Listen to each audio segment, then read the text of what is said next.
Bismillahirrahmanirrahim. Assalamualaikum warahmatullahi wabarakatuh. Perkenalkan, saya Darman. Saya mahasiswa dari Sekolah Tinggi Ekonomi Islam Bina Cipta Madani, Program Studi Ekonomi Syariah. Saya akan mempresentasikan sebuah makalah dengan judul Analisis dan Desain Sistem Informasi Kontrol Purchase Order PT Kyokuni.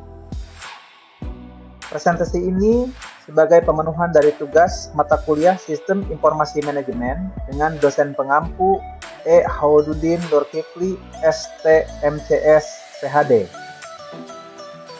Baik, saya akan mulai saja. Analisis dan Desain Sistem Informasi Kontrol Purchase Order PT Kyokuni. PT Kyokuni sebagai perusahaan manufaktur yang bergerak di bidang komponen otomotif dan elektronik telah memanfaatkan sistem informasi untuk mendukung kelancaran operasionalnya. Salah satu sistem yang digunakan adalah sistem kontrol PO atau Control Purchase Order yang berbasis internal. Sistem ini digunakan oleh divisi sales untuk mengunggah data PO dari pelanggan yang kemudian diakses oleh PPIC untuk menyusun jadwal produksi dan oleh warehouse untuk menjadwalkan pengiriman barang ke pelanggan. Penerapan sistem informasi yang terintegrasi seperti ini membantu dalam pengambilan keputusan yang cepat dan tepat, mengurangi kesalahan data, serta meningkatkan efisiensi waktu dan biaya.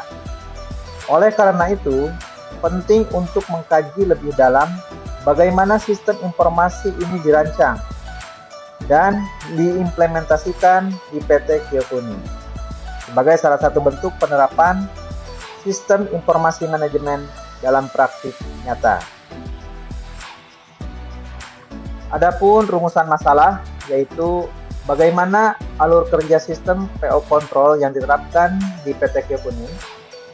Bagaimana sistem tersebut mendukung koordinasi antara divisi sales, PPIC, dan warehouse. Sedangkan tujuan dari makalah ini yaitu menjelaskan alur dan fungsi dari sistem kontrol PO di Kyokuni, menganalisis bagaimana sistem tersebut mengintegrasikan proses kerja antar divisi. Kemudian batasan masalahnya yaitu fokus studi hanya pada sistem kontrol PO yang digunakan untuk pengolahan data dari sales ke PPIC dan warehouse. Pembahasan terbatas pada proses internal tanpa menelusuri sistem eksternal atau pihak ketiga.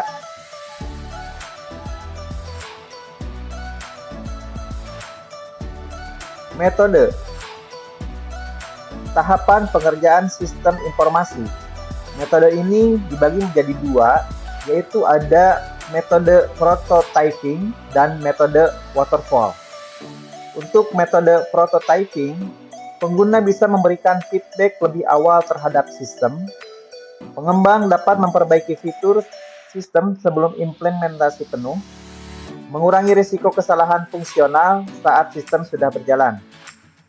Untuk metode waterfall, yaitu analisis kebutuhan, mengumpulkan informasi mengenai kebutuhan sistem dari masing-masing divisi, sales, PPIC, dan warehouse.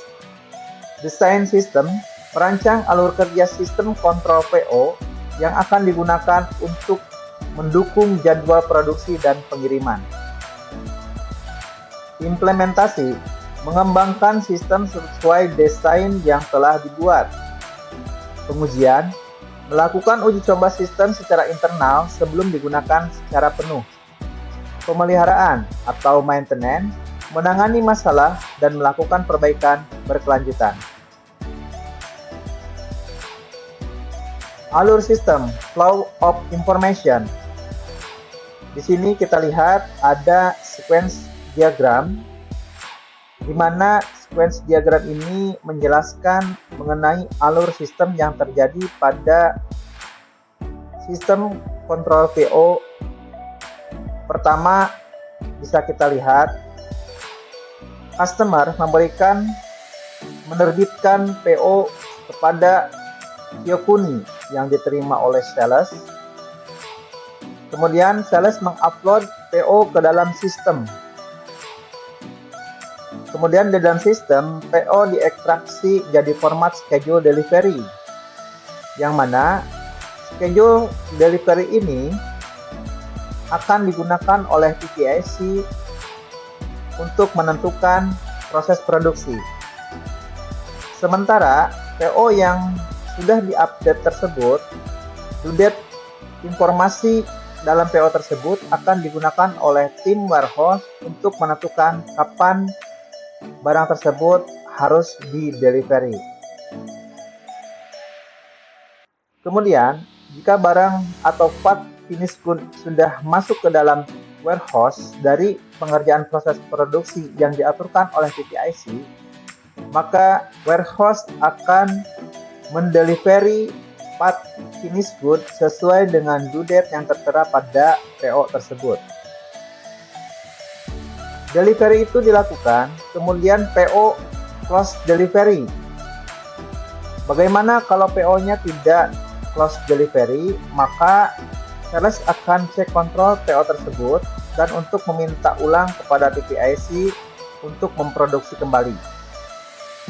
Jika PO close, maka akan muncul rekap PO close delivery. Kemudian menjadi delivery report dan sales bisa menggunakan data tersebut untuk report kembali ke customer.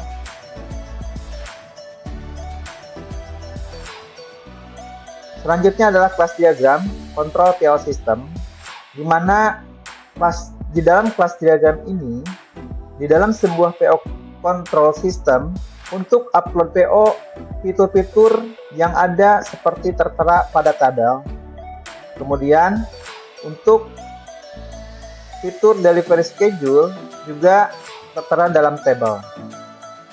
PO balan PO report, delivery report juga sama seperti tertera pada tabel.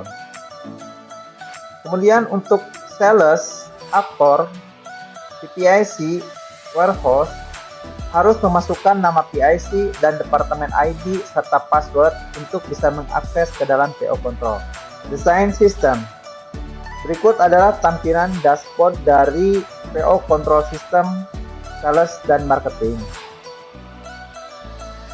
Jika sales mengklik PO control system ini, ada pilihan fitur di mana sales harus memasukkan nama ID dan departemen serta passwordnya. Kemudian berikutnya adalah tampilan input oleh sales. Ketika sales akan menginput PO dari customer, sales bisa menekan tombol button di area customer, kemudian pilih customernya, kemudian pilih part number-nya sesuai dengan PO yang terbit, kemudian bisa memasukkannya ke dalam sistem seperti ada tampilan di bawahnya.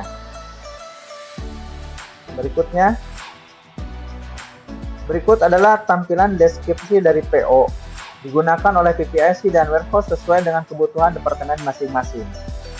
Di sini tersedia fitur ketika klik customer, di bawahnya akan muncul part-part yang sudah ada purchase order, kemudian sudah beserta lengkap dengan due date-nya. Nah, untuk due date ini digunakan oleh PPIC sebagai parameter untuk pembuatan schedule di internal produksinya. Sedangkan untuk warehouse, due date ini digunakan untuk parameter kapan barang tersebut harus di-delivery. Kesimpulannya, berdasarkan studi kasus pada PT Kyokuni mengenai penerapan sistem kontrol atau purchase order, dapat disimpulkan bahwa sistem informasi manajemen yang terintegrasi antara divisi sales, PPIC, dan warehouse telah membantu perusahaan dalam mengelola jadwal produksi dan pengiriman secara efisien. Penggunaan sistem kontrol PO memungkinkan data PO yang diinput oleh sales langsung diakses oleh divisi terkait secara real time, sehingga meningkatkan koordinasi antar divisi. Metode pengembangan sistem yang digunakan seperti waterfall, prototyping, dan maintenance memberikan fondasi yang kuat dalam memastikan sistem berjalan sesuai kebutuhan dan dapat dikembangkan lebih lanjut. Meskipun sistem ini memiliki banyak kelebihan seperti efisiensi dan pengurangan kesalahan, terdapat tantangan seperti ketergantungan pada data input yang akurat dan kebutuhan pelatihan pengguna agar sistem berjalan normal. Demikian presentasi dari saya terkait dengan judul Analisis dan Desain Sistem Informasi Kontrol Purchase Order PT Kiyokuni. Semoga bermanfaat.